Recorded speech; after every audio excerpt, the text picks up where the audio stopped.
grandes responsabilidades a propósito, y lo decíamos al principio de este espacio informativo, del cambio climático, del calentamiento global, el tema del agua, el tema del crecimiento y del desarrollo de las nuevas ciudades, la visión urbanística, en fin, lo que significa el futuro inmediato para el mundo entero. La COP26, de las que nos habló también ya hace un par de días, un par de semanas, una semana para ser exactos, mi querido Federico Orozco, quien saludo allá en París. ¿Cómo estás, Federico? Buenos días, buenas tardes, noches. Muy buenos días. Buenos días, Aurelio, ¿cómo estás? Muy bien, muchísimas. Ya son las 3 de la tarde con 8 minutos, un poco frío, sí, pero aquí con toda la información de lo que ha sucedido precisamente en lo que comentas, en la primer semana de la COP26 en Glasgow. Y bueno, pues ¿qué es lo más importante? ¿Qué se necesita para mantener vivo el límite de 1.5 grados centígrados y no sobrepasarlo? Actualmente estamos en 1.1 grados de sobrecalentamiento en el planeta. Sí. Y es por eso que están todos los líderes mundiales reunidos allá en Glasgow, en Escocia, para llegar a acuerdos que finalmente pasemos del bla, bla, bla, sí, a la acción. Sí, claro. Pues a la verdadera acción. Esa es la esperanza que hay. De hecho, la reina Isabel, que no pudo estar presente en la inauguración porque tuvo unas complicaciones médicas, pero mandó un mensaje y dijo que los beneficios de tomar acción serán disfrutados por nuestros hijos y nietos, y que tiene la esperanza de que después de esta COP salgan los líderes como una comunidad de naciones con determinación, deseo y un plan para resolver el cambio climático. Y reconoció que es el tiempo de las palabras ya se terminó y se tiene que convertir en el tiempo de las acciones. Ahora, eso...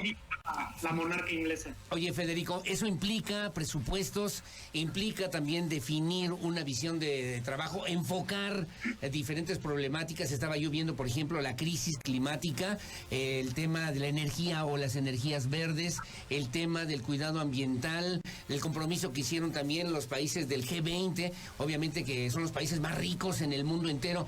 Necesitan dinero, necesitan recursos, necesitan presupuesto, y eso se vuelve justificación en algunos países también para no hacer nada en el tema del cambio climático, mi querido Federico. Así es, y por eso precisamente Glasgow es clave. Después de París, Glasgow es la COP más importante hasta el momento, y en donde muchos de los países subdesarrollados están precisamente exigiendo esos financiamientos verdes que se prometieron en la COP de París, en los acuerdos de París en 2015. Sí. Se prometió que iba a haber una bolsa internacional, un financiamiento para que los países subdesarrollados que carecen de tecnología, que carecen de desarrollo, de avance, como lo son se divide en el norte global y el sur global. Sí. El norte global son los países desarrollados, ¿no? Como Europa, sí, Estados Unidos, todos estos. Sí. Y el sur global, pues es pues los países subdesarrollados que están exigiendo este dinero al que se habían comprometido, y ya finalmente empieza a haber pues ahora sí que acuerdos en donde la élite global pues va a finalmente desembolsar las primeras cantidades. Caray. Para apoyar el financiamiento climático de los países. Oye, Federico, ¿tú me puedes explicar, nos puedes comentar a propósito justamente de esta situación que tiene que ver con las crisis medioambientales, el tema del dióxido de carbono, que además tienen como fecha límite para resolverlo en el 2030, a propósito justamente también de estos temas que por cierto abordaron la delegación china, para que pues se supone estén tratando de resolver y de atender, neutralizar, decían, estos efectos de carbono, por lo menos a nivel internacional, Federico.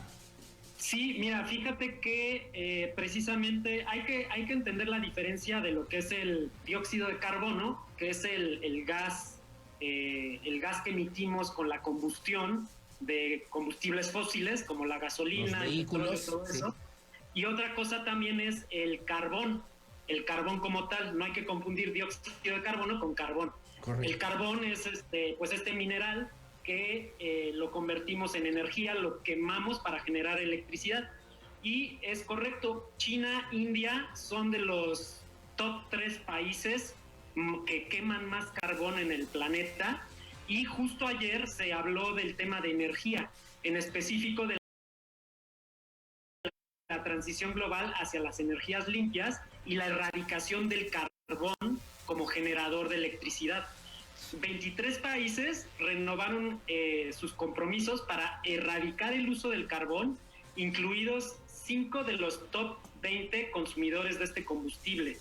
También bancos como HSBC, Fidelity y Ethos, que son internacionalmente importantes, se comprometieron a poner un alto a los financiamientos de nuevas fuentes a base de carbón para fin de 2021. Y dentro de estos 23 países, Indonesia, Vietnam, Polonia, Corea del Sur, Egipto, España, Nepal, Singapur, Chile y Ucrania firmaron este compromiso.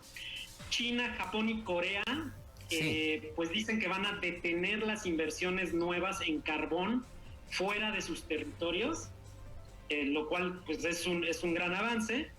Y pues sí, China se comprometió para 2060, y el que llamó mucho la atención también fue el primer ministro de India, que dijo que ellos no tenían ningún compromiso. Y finalmente dijeron, vamos a detener las emisiones de carbono, vamos a llegar a neto cero para el 2070.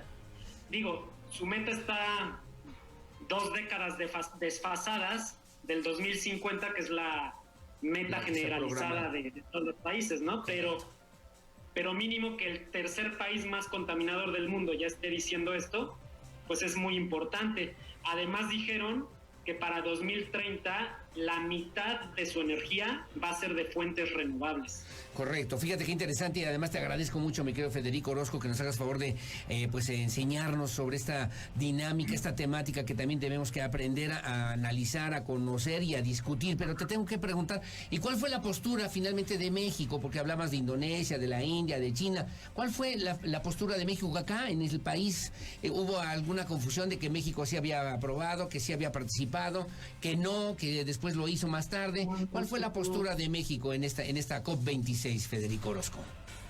Pues fíjate que México, ha estado, pertenecemos al G20, somos la 15ª economía a nivel mundial, y se vio por allá mexicanos ilustres que vimos por allá, fue a Marcelo Ebrard, se vio por allá a Samuel García, y se vio por allá también al expresidente Felipe Calderón. Samuel García y Felipe Calderón, quién sabe qué harían por allá. Válgame Dios. Yo nada más pura pantalla. Ebrard, pues se me hace chistoso que no enviaran a la secretaria del Medio Ambiente, pero bueno, se invitó y se lanzó un acuerdo importantísimo relativo a erradicar la deforestación. Y bueno, México sorprendió que a pesar de ser invitado a poner un alto a la deforestación, no fue de los primeros países en firmar. De hecho, ni siquiera firmaron. Ellos anunciaron que se adherieron. Y se adherieron. Pero no firmaron, no respaldaron esa iniciativa. Exactamente, porque es diferente, ¿no? Firmar te comprometes con papel y firma. Pero adherirte, pues, ¿qué significa eso? Y además, la duda es quién fue el que hizo esta adhesión.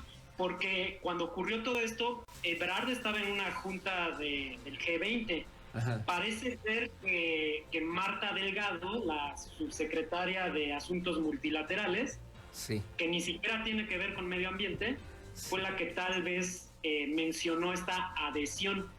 Pero pues sí es muy cuestionable qué representa esta adhesión. Bueno, finalmente, Federico, y además agradecerte tu tiempo, y como siempre muy amable, y gracias. El tema es que también generó controversia aquí en nuestro país, porque el presidente López Obrador dijo, ¿cómo no nos vamos a adherir a esas conclusiones de la COP26 si nosotros aquí planteamos un programa que se llama Sembrando Vida, y que es parte justamente de las conclusiones de la COP26? Lo presumió así el presidente López Obrador. Así lo debemos leer, mi querido Federico Orozco. Pues no lo sé, porque yo te diría que muchos ambientalistas y activistas mexicanos y el análisis de ciertas organizaciones ambientales observadoras que han estado con los ojos puestos en Sembrando Vida, pues dicen, Sembrando Vida no ha sido efectivo, o sea, ha habido 73,000 hectáreas devastadas y además, pues sacrificar ciertos espacios de bosque o de selva a cambio de frutales no es lo mismo que reforestar.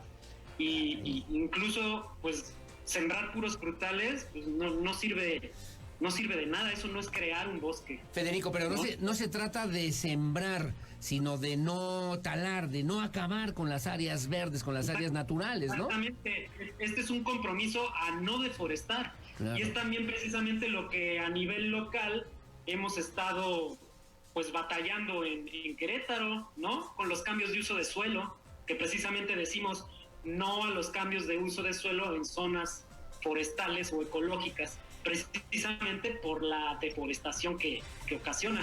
Entonces, pues tendremos que estar muy pendientes de cómo van a lograr esto en México, ¿no? Y si no es puro bla, bla, bla, como dice Greta. Sí, claro, y nada de acciones y de hechos concretos, sobre todo en favor de la vida presente y futura inmediata que debemos atender y que debemos resolver entre todos. Mi querido Federico Orozco, te agradezco mucho, te aprecio mucho, mi cariño, mi admiración y mi reconocimiento. Saludos allá en París. Pobre de ti, pobre de ti. Justo hoy, en este momento, está ocurriendo la protesta ahí que va a ser Greta. Ajá. Y al mismo tiempo está Al Gore y el presidente de la COP discutiendo sobre qué se necesita lograr la próxima semana para realmente salir victoriosos de la COP, ¿no? Hay un acuerdo favorable para todos. Mi querido Federico, te mando abrazos y saludos como siempre, que tengas buenos días. Hasta luego, saludos a todos Querétaro y muchísimas gracias. Gracias. El tema verde, sin duda alguna, un tema importante, relevante, que debemos también considerar por lo que significa y las implicaciones que obviamente tiene en nuestra vida inmediata. A propósito del concepto de la idea de la naturaleza y por qué no también de la vida que tenemos que vivir en los próximos años y las próximas generaciones. Las 8:20 de la mañana, su opinión siempre la más importante. Hacemos una pausa, regresamos enseguida con más aquí en Radar News, primera emisión.